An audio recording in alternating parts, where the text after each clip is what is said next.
ভুল সংবাদ প্রচার করলে সরকার ব্যবস্থা নেবে বলে জানিয়েছেন প্রধান উপদেষ্টার উপপ্রেস সচিব আবুল কালাম আজাদ মজুমদার। বুধবার রাজধানীর বেইলি রোডের ফরেন সার্ভিস একাডেমিতে সংবাদ সম্মেলনে একথা জানান তিনি। উপপ্রেস সচিব বলেন, যারা এখন থেকে মিথ্যা, ভুল বা বিভ্রান্তিকর তথ্য প্রকাশ করবেন যা সাধারণ মানুষকে বিভ্রান্ত করতে পারে, তাদের বিরুদ্ধে সরকার প্রয়োজনীয় আইনগত পদক্ষেপ নেবে। তথ্য প্রকাশে সবাইকে দায়িত্বশীল হওয়ার আহ্বান জানানো হচ্ছে।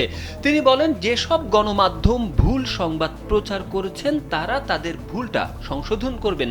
যেখানে তারা ভুল সংবাদটি ছাপিয়েছেন ঠিক একই জায়গায় তারা সংশোধনী ছেপে পাঠকদের কাছে দুঃখ প্রকাশ করবেন বলেও জানান উপপ্রেস সচিব। যমুনা ইলেকট্রনিক্স ঈদে ডাবল খুশি অফার সিজন 3, যে কোনো পণ্য কিনলেই পাচ্ছেন নিশ্চিত ঈদ উপহার। এ সময় প্রেস সচিব শফিকুল আলম বলেন, গুম সংক্রান্ত কমিশনের প্রতিবেদন অনুযায়ী র্যাবের ইন্টেলিজেন্স ইউনিট একটি ভয়াবহ কিলার ও হত্যাকারী দলে পরিণত হয়েছিল।